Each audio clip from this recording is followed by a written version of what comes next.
A dark and dangerous new chapter has opened in the long and troubled history of the Middle East.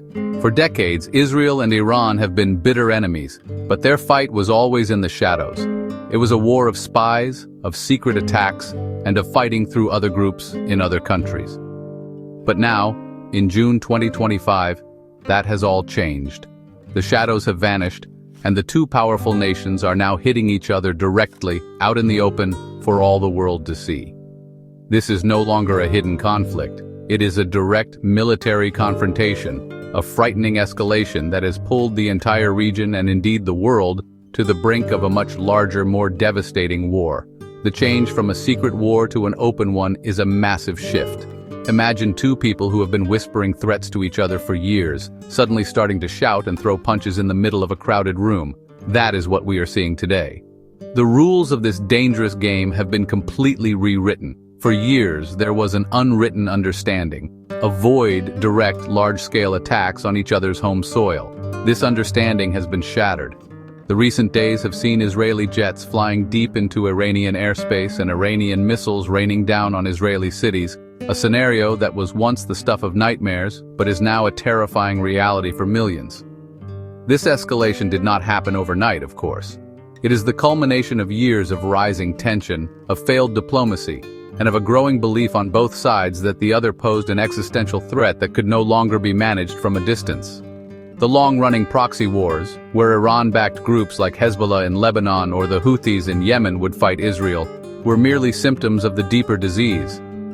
Now the core conflict between the two regional powers has burst into the open, bypassing the proxies and putting the main players, Israel and Iran, face-to-face in a direct and violent struggle for dominance and survival. The world is now watching with bated breath, holding its collective breath as this crisis unfolds. Every missile launched, every building hit, and every life lost pushes the situation closer to a point of no return. What started as a shadow war has now become a terrifyingly real one, with the potential to draw in other countries and spiral into a regional catastrophe. The international community is scrambling to find a way to pull both sides back from the edge. But with each passing hour, the sounds of war are drowning out the calls for peace, marking this moment as a pivotal and deeply worrying turning point in modern history. Every major fire starts with a single spark. In this case, the spark was a decision made not on a battlefield but in a quiet meeting room in Vienna. On June 12, 2025, the International Atomic Energy Agency, the world's nuclear watchdog, passed a resolution formally censuring Iran. This was a serious step, accusing Iran of not being truthful about its nuclear program and failing to cooperate with international inspectors. It was the first time in nearly 2 decades that the IEA had taken such a strong stand, and it sent a powerful message. The world's patience with Iran's nuclear ambitions was running out. This was the final trigger for a conflict that had been brewing for years. For Israel, Iran's nuclear program has always been the #1 threat, something it views as a danger to its very existence. Israeli leaders have repeatedly said they will never allow Iran to get a nuclear bomb. When the IAEA censure was announced, it confirmed Israel's worst fears. To make matters worse, Iran's response was one of defiance. Instead of backing down, Tehran announced it would speed up its work, planning to open a third uranium enrichment plant. For Israel, this was the final straw. It was a clear signal that diplomacy had failed and that Iran was racing towards a bomb, leaving Israel, in its view, with no other choice but to act militarily. The issue of uranium enrichment is at the heart of this crisis. Uranium can be enriched to different levels. At low levels, it can be used to generate electricity in a nuclear power plant, which is peaceful. But if it is enriched to very high levels, around 90%, it can be used to make a nuclear weapon. Iran had been enriching uranium to 60% purity, a level that is uncomfortably close to weapons grade, while Iran has always insisted its program is for peaceful purposes only. This high level of enrichment, combined with its lack of transparency with the IEA, made Israel and other Western nations deeply suspicious of its true intentions. So, the IEA censure was not just a piece of paper, it was a declaration that the diplomatic path had reached a dead end. For Israel, it was a green light, a justification for taking matters into its own hands to prevent what it saw as an imminent and unacceptable threat. The decision in Vienna, meant to increase pressure on Iran, instead became the catalyst that pushed the long-simmering conflict over the edge. It transformed the nuclear standoff from a political problem into a military one, setting the stage for the direct attacks that would follow just days later and plunge the region into chaos. In the pre-dawn hours that followed the diplomatic breakdown, Israel launched one of its most ambitious and aggressive military operations in history. It was codenamed Operation Rising Lion. This was not a small, targeted strike like the ones it had carried out in the past. This was a full-scale offensive designed to cripple Iran's most sensitive and important facilities. The goal was crystal clear and publicly stated: to dismantle Iran's nuclear program and set it back by years, if not permanently. Israeli warplanes equipped with advanced weaponry flew across hostile territory to strike at the very heart of the Iranian state, a bold and incredibly risky move. The targets of Operation Rising Lion were carefully chosen. The primary focus was on Iran's nuclear infrastructure. Israeli bombs struck the well-known nuclear sites at Natanz, Fordow, and Esfahan. Reports indicated significant damage, especially at Natanz, where an above-ground fuel enrichment plant was hit. This was the same facility where Iran was enriching uranium to that worrying 60% level. Beyond the nuclear sites, Israel also targeted Iran's military capabilities, hitting ballistic missile factories and the headquarters of the powerful Islamic Revolutionary Guard Corps, the elite force that is the backbone of the Iranian regime. This was a comprehensive assault on Iran's power. But Operation Rising Lion went even further. It was not just about destroying buildings and equipment, it was also about taking out the leadership.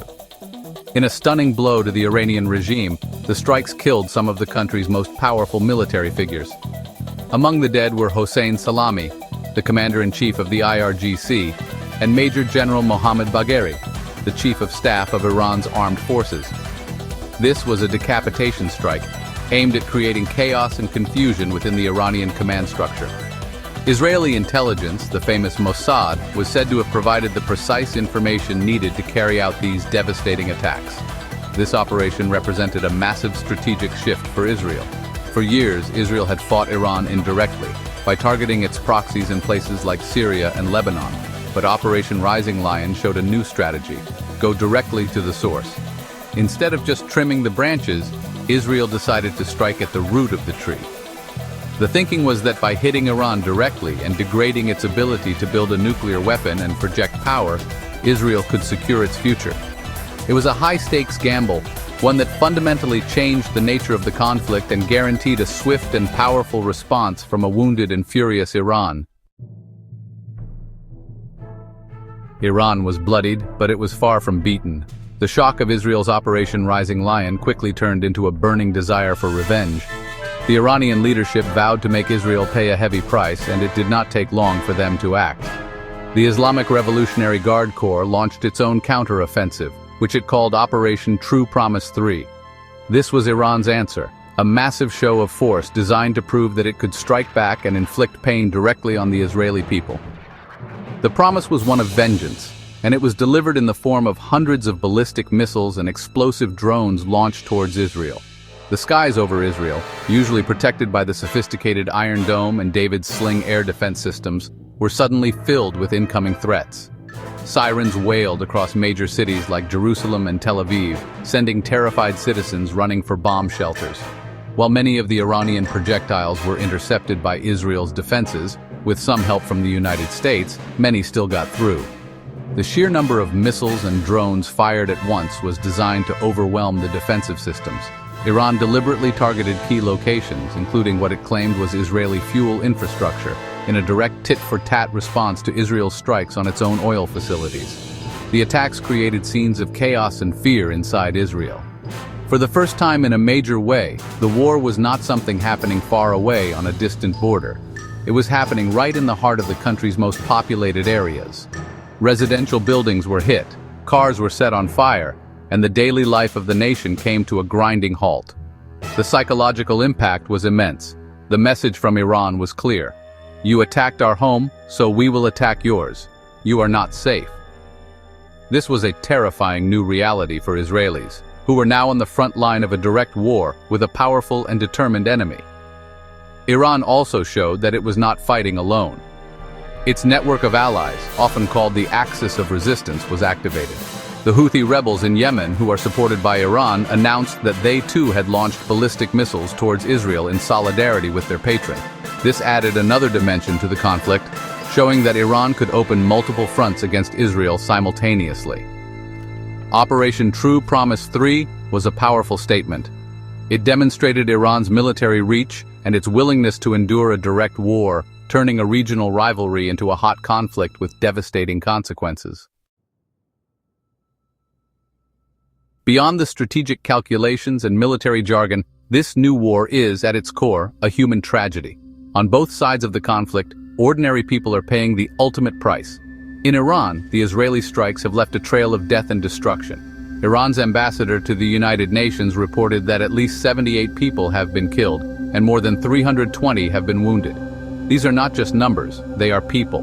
They are the top military leaders like Hossein Salami, but they are also the scientists working in the targeted facilities and, tragically, civilians who were simply in the wrong place at the wrong time when the bombs fell. In Israel, the story is just as grim. Iran's missile barrages have brought the war home to Israeli citizens in the most terrifying way. At least 13 people have been killed so far, with hundreds more injured. In one particularly horrific incident, a residential building in Bat Yam, a city just south of Tel Aviv, was hit by a missile, killing 6 people as they slept. Imagine the terror of huddling in a shelter, hearing the explosions outside, and praying your home is not the next one to be hit. The physical damage is also significant, with reports of an oil refinery near the city of Haifa being struck and buildings at a famous science institute damaged. The impact goes far beyond those killed or injured. The conflict has created a climate of constant fear and anxiety for millions. In Israel, schools are closed, businesses are shut, and the simple act of walking down the street is filled with risk. In Iran, the population is dealing with the loss of its leaders and the fear of more Israeli attacks. Families are being torn apart by loss. A young woman in Tel Aviv named Maya told a reporter, "We live with the sirens. Every boom you hear, you wonder if it's the one that will hit your family." A man in Isfahan, Iran, said, "We just want peace. We are tired of war and sanctions. This is not the life we want for our children. This is the true cost of war. It is measured not just in destroyed military sites, but in shattered lives, in traumatized children, and in a future that is now filled with uncertainty and dread for millions of people." The leaders on both sides talk of strategic goals and national security, but for the people on the ground, the reality is much simpler and much more brutal. It is about survival. It is about the loss of loved ones and the destruction of the homes and communities they have built. The human cost of this escalation is a stark and painful reminder of what is truly at stake. A tale of two nations, from friends to foes. It may be hard to believe today, but Israel and Iran were once friends. Before 1979, the two countries had a close and cooperative relationship. Iran, under the rule of the Shah, and Israel were both allies of the United States in the Cold War. They saw the world in a similar way, viewing Arab nationalism and Soviet influence as common threats. Israel provided Iran with military and agricultural expertise, and Iran, in turn, was a reliable source of oil for Israel. Tourists and business people traveled freely between Tehran and Tel Aviv. It was a practical partnership, a friendship of convenience that served both nations well in a complicated region. Everything changed in 1979 with the Iranian Revolution. The Shah was overthrown, and a new leader, Ayatollah Ruhollah Khomeini, came to power. He established the Islamic Republic of Iran, a state built on a foundation of revolutionary Shia Islam. This new Iran had a completely different view of the world. The United States, once a friend, was now labeled the Great Satan. And Israel, the Shah's former partner, was called the Little Satan, an illegitimate state and an outpost of American imperialism in the heart of the Muslim world. The revolution didn't just change Iran's government, it changed its entire identity and its foreign policy. From that moment on, hostility towards Israel became a central pillar of the new Iranian regime's ideology. The friendship was over, replaced by a deep and bitter enmity. Iran's new leaders refused to even recognize Israel's right to exist.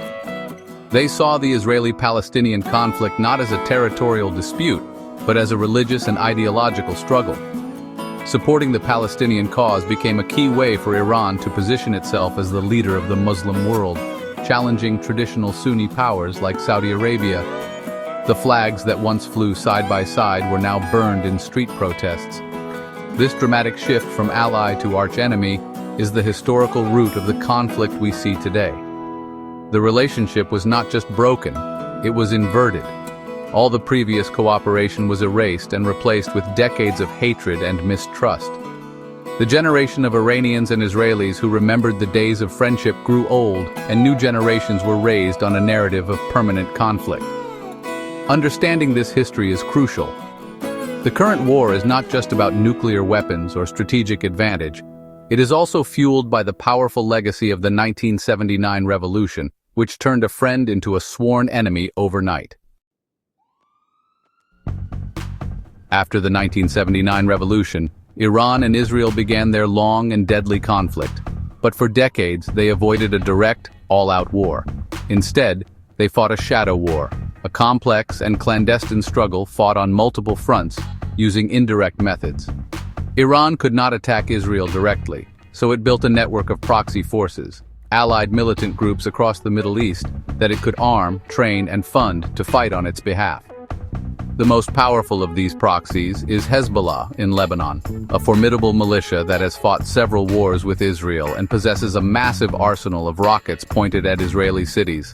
This strategy of using proxies allowed Iran to wage war against Israel without leaving its fingerprints directly on the attacks. It created a ring of fire around Israel. In Lebanon, there was Hezbollah. In the Gaza Strip, Iran provided support to groups like Hamas and Palestinian Islamic Jihad.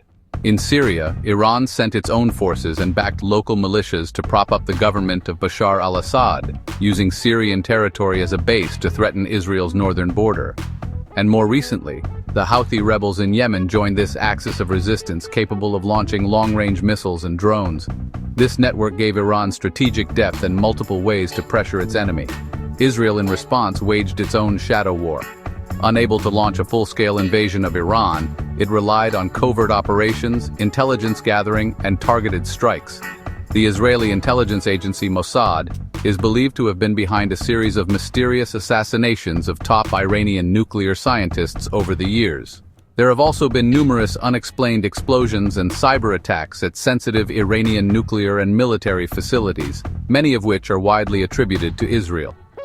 These actions were designed to slow down Iran's nuclear program and disrupt its military efforts without triggering a full-blown war.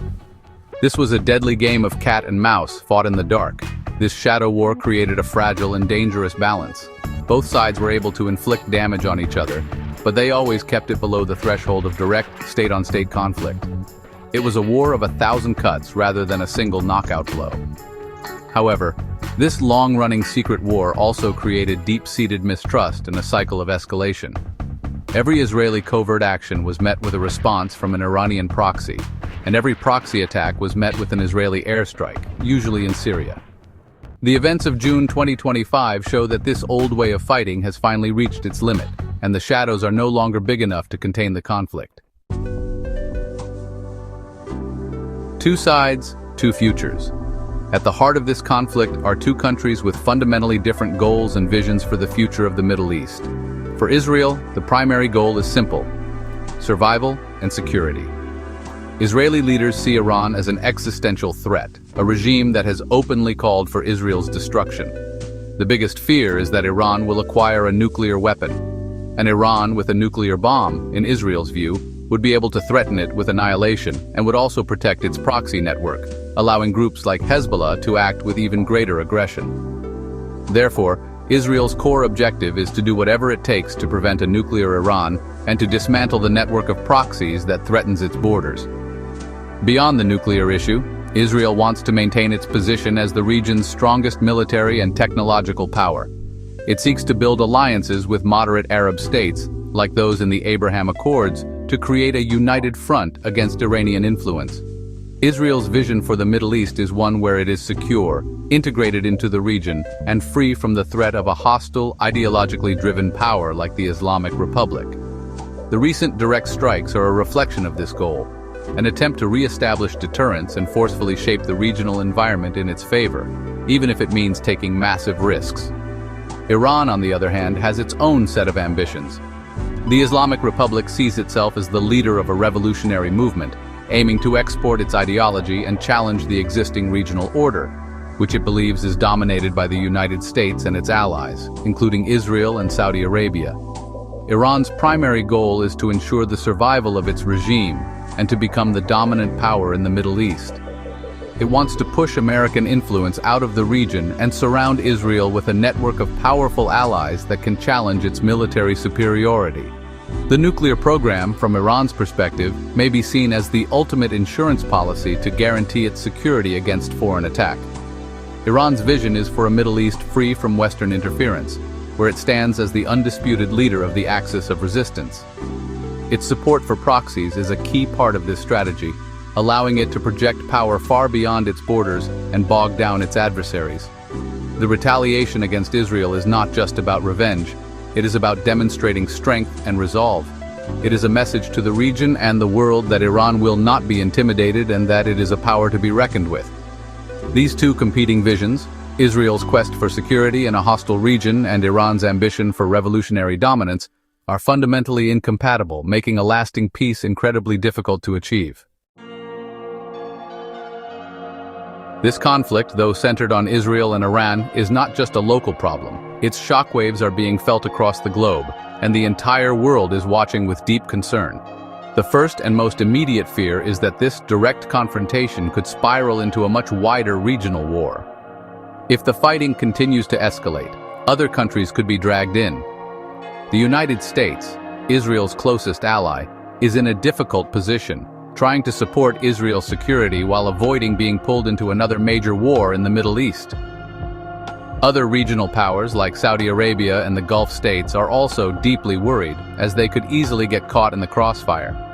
The economic consequences are also huge, and they affect everyone.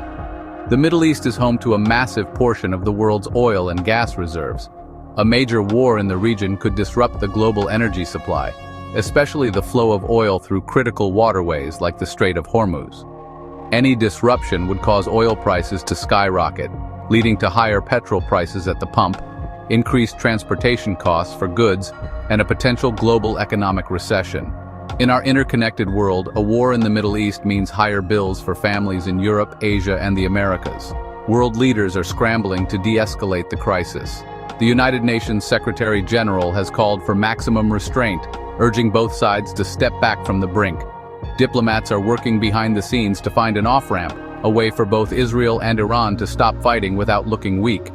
Nations like the United Kingdom have issued urgent travel warnings, and the US has ordered some embassy staff to leave the region as a precaution. The previously scheduled nuclear talks between the US and Iran have been cancelled, shutting down what little diplomatic contact remained. The fear is that the window for a peaceful solution is closing fast.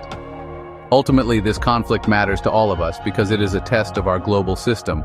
It is a reminder of how quickly long-simmering tensions can erupt into open warfare, with devastating human and economic costs. It highlights the terrifying danger of nuclear proliferation and the failure of international diplomacy to prevent it. A full-scale war between Israel and Iran would not just be a catastrophe for the Middle East, it would be a global disaster, creating instability, economic turmoil, and human suffering on a massive scale. That is why the world is on edge, hoping and praying that reason will prevail before it is too late.